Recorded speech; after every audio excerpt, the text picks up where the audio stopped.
Hello world, and we are back. My name is Kyle Fischl. This is going to be episode 235 of my poker vlog. For this one, I play a 1-3 and 2-5 session at Sarasota, Florida, the One Eye Jacks Poker Club. I have a ton of fun hands to go over, so we're just going to get right into it today. I start out at the 1-3 deep stack game, buying into the game for $1,000, and I'm greeted with two winning less notable hands before we get to the first hand of note. I look down at ace-10 of spades from the small blind when under the gun makes it $20 and the +1 calls and the button calls. The best play here would definitely be to 3-bet. There's a lot of dead money in there. However, for me, when the pre-flop aggressor is the under the gun player who should have the tightest range out of everyone, and ace-10 of spades can easily flush over flush someone, I decided to just call on this one and navigate a multi-way pot. We end up going 4 ways to a flop, which comes king, 6, deuce with 2 spades. So we do have the nut flush draw, and I'm pretty happy about this flop. I'm planning to check raise, but then the pre-flop aggressor bets $70 over a pot size bet into 3 other people is quite a strong move, and then the +1 decides to call. As I'm honestly thinking if I'm going to raise or not, because I do have the nut flush draw. Drawing to the nuts, we're never dead at this point, but then the button calls as well. There's so much significant action in this hand that I really don't think I'm going to get folded from at least one of these players, even to an all-in sizing. So I decided that I'm actually getting really good odds to just hit my draw. Even an ace may be live a small portion of the time. So with $70 to win over 300, I make the call, and the turn is the deuce of clubs. Quite horrendous. Board pairs. Oof, that's a problem. I'm no longer drawing to the nuts. My hand has been quite downgraded. But the undergun player checks. I think maybe it'll check through. You know, some kings that are pretty strong probably don't want to put in more money with all the players showing interest in the hand. But then the +1 player bets $150.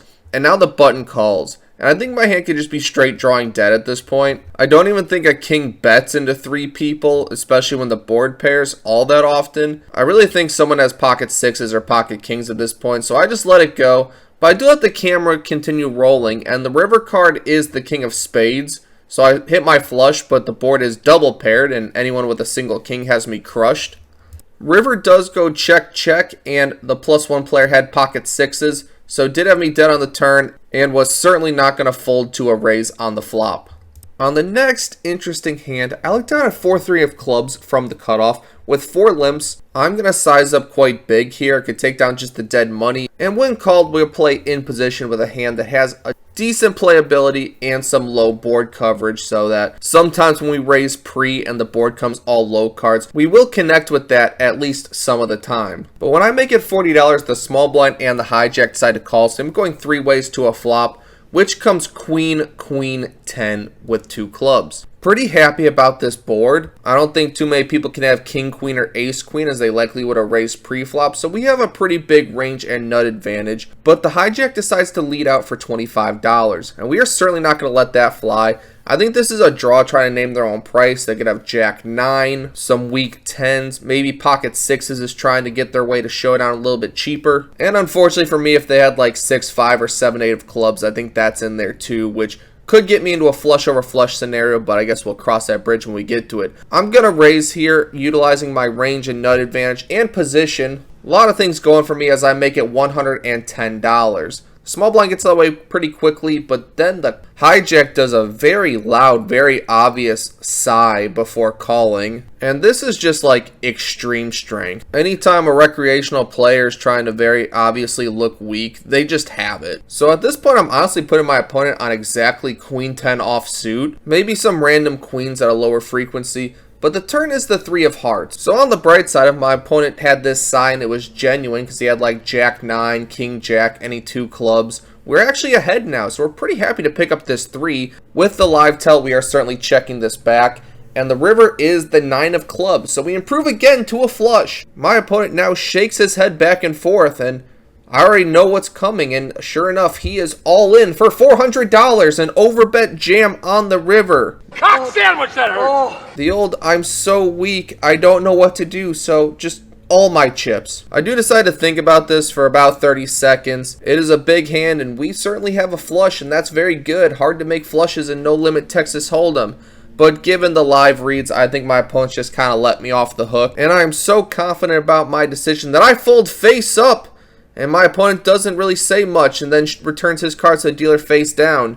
Usually when you do a super big hero fold and you're wrong, opponents are pretty happy to show the bluff. I would say even more so when it's on camera.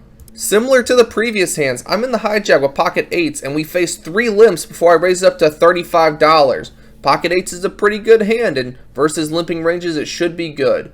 However, the cutoff button and 2 limper sided calls from going 5 ways to a flop, which comes 6-4 deuce with 2 clubs. We somehow have an overpair of pocket 8s, very difficult to do. These 8s require a ton of protection, and my opponent's going to have like any 2 over cards that we certainly want folds from. So when it checks to me, I bet $65. But this thins very little of the field as the cutoff and low jack decide to call. So I'm going 3 ways to a turn card, which is the 3 of diamonds. Any 5 makes a straight, and because these are limp callers, they could easily have 6-5, 5-4. They could have flopped the 5-3 and slow played it. Ace-5 of clubs or diamonds, I wouldn't be surprised to see. And I decided to check this one. I have some showdown value. I don't really expect flush draws to just barrel when there's a 4-liner on board and they're never getting folds from made straights. But when I check, the cutoff decides to bet $125. I don't really think I can continue at this point. I think there's some times where I'm just dead again. When the player to my right decides to fold, I don't take too long before folding as well. Plot twist, not going very well, if I had to guess. This one might be a little tight, but let me know what you think in the comments below. Following that, I look down at pocket 6s from the low jack. As I'm first to enter this pot, I just open it up to $20, and only the big blind decides to call. We end up going heads up to a flop, which is 4-4-3 rainbow. So we somehow flop an overpair again, this time with 6s, even more impressive. When my opponent checks to me, we need even more protection. We're going closer to pot with this one, especially because we haven't really won a hand yet, so we'd like to just win. I bet $35, and it doesn't take too long for the big blind to call.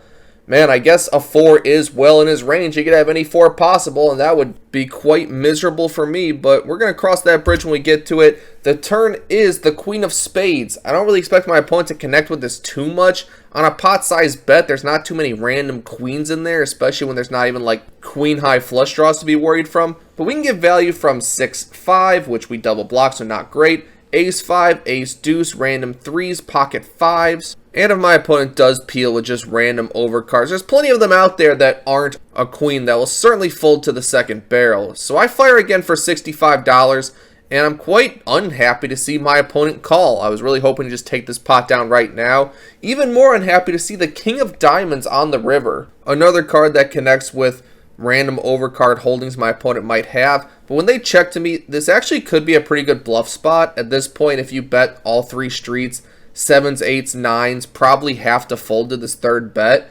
But I decided to just take my showdown value, think that if he had a draw, he's just missing and we win. Additionally, hopefully the 7s, 8s, 9s would have folded to the second barrel on the queen turn. When I check it back, my opponent has ace-3, and that's one hand we beat. I think I didn't lose. And we get 2 streets of value out of it. So this one is quite a good one for me. We do keep the momentum going with another small win, which feels like things are finally turning around. But then I bluff for 2 streets on an 8-high board and end up getting called down by ace-high. Was not expecting it out of this opponent, but it is certainly a nice call down by that guy. We then arrive at the next hand of note. I have ace-jack of spades in the cutoff, and when a low jack makes it $20 and the hijack calls, I think this is a great 3-bet spot. It's late position opens. Hijacks to never have a too strong of hand when he doesn't 3-bet. We have suited Broadway cards, and we are certainly happy to play a bigger pot in position. So I raised up to $90. Would have been fine just take it down right now. 50 bucks in dead money seems reasonable. But then the button begins to count out his stack, and he eventually slides in $400.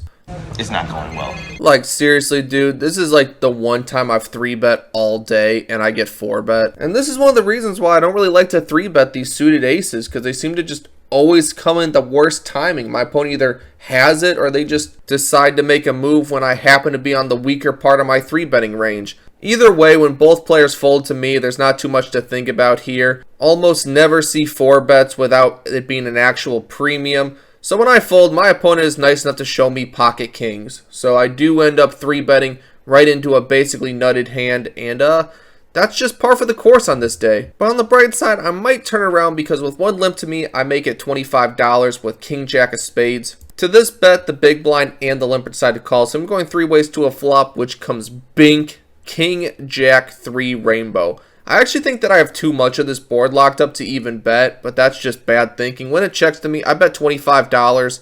Any king x, any jack x, queen 10, ace queen. So many hands to get value from, $25. Ends up thinning no one in this field. Both players call, so we're finally building a pot where we have a very, very strong hand, and the turn is the 5 of hearts. When it checks to me, when 2 players have shown some level of interest, I don't think a king is folding to a bigger size bet. I think queen 10 or ace queen are certainly not folding. And if my opponents had king x of hearts or jack x of hearts, they are certainly sticking around again. So we are sizing up here with a very strong hand on a draw heavy board. I bet a little over half pot for $90. And maybe this was too big because both players fold pretty quickly. But we are winning some hands now, and that feels pretty good. On the next fun hand of poker, I'm in the +1 spot, and with an under the gun straddle to $10, I raise up to 35 with pocket 10s. The button decides to call, and the straddler decides to call as well. We end up going 3 ways to a flop, which is queen 8, 8 with 2 hearts. When it checks to me, with 1 player left to act behind, I think anyone could just have a queen here, and they're not going to fold. Anyone can have an 8. So we're going to check it back and see what our opponents want to do, get some more information from them based on their actions. When I check, the button checks as well, so we're still going 3 ways to a turn card, which is the 6 of clubs. Now the under the gun player decides to check a second time. I think that rules out a lot of strong hands from him, and I think I can just go for some value here. Pocket 10s should be good. I beat all of their pocket pairs. There are some ace highs and some heart draws they're going to call a bet, so I size to $60. The button decides to fold, and then the under the gun straddler decides to min raise to $120. And this should probably just be a fold. Like a min raise on the turn is just always nutted. Even more so when it's a check min raise, not even just like an in position min raise.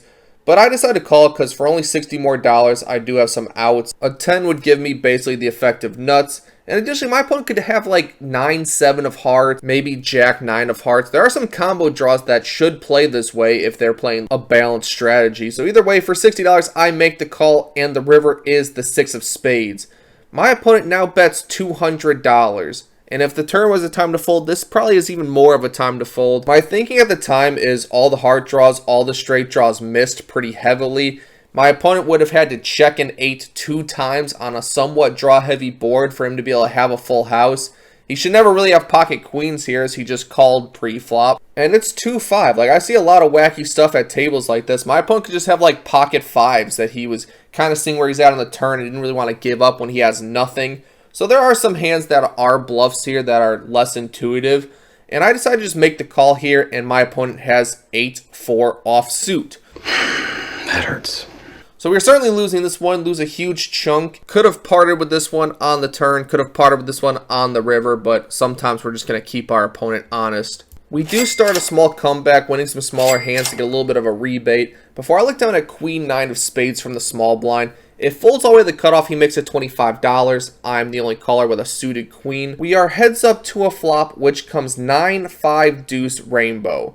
And when I check it to my opponent, he bets $35. Quite a large bet, but when we flop top pair, we are certainly not folding. When we go heads up to a turn card, it's the ace of spades. I hate this card. My opponent could easily be c-betting with a random ace that now gets there, and he continues for $55 when I check to him.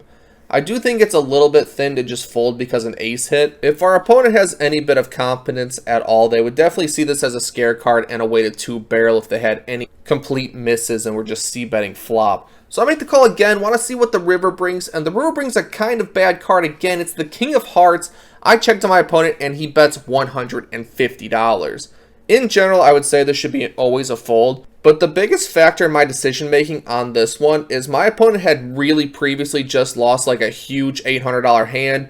He just rebought. He's on a fresh buy-in where he max bought for $1,500, so this $150 is not a whole lot for his stack size. In general, I think when players just lose a huge pot, they definitely loosen up. They're more willing to bluff in the future. They're trying to get it all back. If they win a huge pot, they actually tighten it up a bit. Like if he had like ace queen and he just won like a $600 pot, I expect this to go bet, and then check river. Additionally, if my opponent had just a random ace, I think he'd be at least a little bit concerned that I could have 3-4 as I'm in the blinds and the straight draw did get there. Additionally, my opponent had 6-7, 7-8. Those are hands that I think might bet, and then realize they have no showdown value and have to put in the third barrel. So there's some triple barrels that make sense here, and some showdown value hands that I think slow down, at least at the river. I hero it up and make the call. Everyone loves a hero, and this time it's right. A pair of 9s is good. Third pair for 3 streets of value. This is certainly a great call by me, at least on the results-oriented side. And this will lead us to a final hand of note. I looked at a pocket queens from the small blind. I decided to limp. The table is very active. My plan was to limp 3-bet this one. And with the big blind limp, the low jack makes it $65. And this is just such a huge bet. If he opened to 40 or 50, I would certainly be 3-betting this one. 65 is, honestly, I think it puts him further in the range of weaker hands that is trying to just take the pot down pre-flop instead of premiums that can call a 3-bet. So I decided to make the call here. My opponent is quite aggressive, so I think trapping with premiums is a good strategy from time to time to mix it up. We end up going heads up to a flop, which is ace, jack, 5 rainbow. I absolutely hate it. I think my opponent has ace 4, ace 5 here all of the time. So I'm expecting to see a small c-bet, nearly 100% frequency. But my opponent checks when I check it to him. So now I'm kind of thinking he's closer to like pocket kings, maybe pocket 10s, some kind of pocket pair here below the ace. And we end up going heads up to a turn card, which is the bink queen of spades. My opponent is quite aggressive and chose not to put in money on the flop, so I think he's weighted towards showdown value. We can't bet too big if we want to get called here, and we certainly do. I bet $50 looking for value from any pocket pair. Maybe king queen is in there at some frequency too. And my opponent raises to $150. I mean, I guess we lose to pocket aces and king 10 specifically, but we are never folding here, and I think 3-betting on the turn gets only the premiums to continue, everything else even like 2 pairs and pair plus flush draws to fold some of the time. So we're going to just call here, let our opponent bet on the river, but the river is the king of hearts. It's a horrible card. If my opponent found the bluffs with pocket kings, pocket 10s, both of those beat me. Ace king probably continues to bet the river, so we get value from that. I check to my opponent expecting him to fire, but he checks it back, so I'm definitely good here. I definitely missed a whole lot of value. Even more so when my opponent has ace queen offsuit, so maybe the 3-bet turn, just get it in, is the best strategy. But quite literally any river card that's not a king or a 10, there is going to be a river bet thrown in there, and we're going to get a decent amount of money. So pretty unlucky river for me on this one. It kind of killed my action. And this day we are down $1,280 across 6 hours,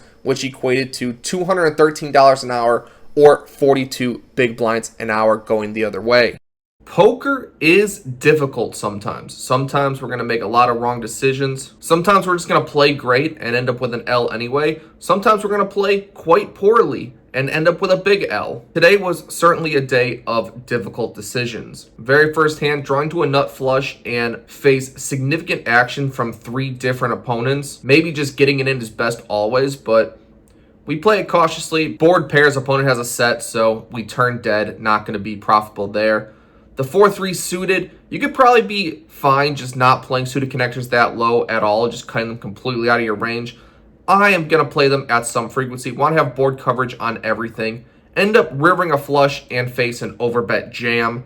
That's going to be tough on a paired board as well with only a 4-high flush. And then, finally, we have pocket queens. We decide to play tricky. Also not necessarily the best line. Whether we 3-bet or play standardly open, face a 3-bet, call or 4-bet, we still get an ace-high board. So also a difficult decision, and then end up with a 4-liner on the river. So nothing easy today. We book an L. Not my favorite day. But I appreciate you watching all at this point. There's plenty more vlog to be coming in the future. I appreciate all my new subscribers, almost 25,000 of you, and I will see you all on the next one.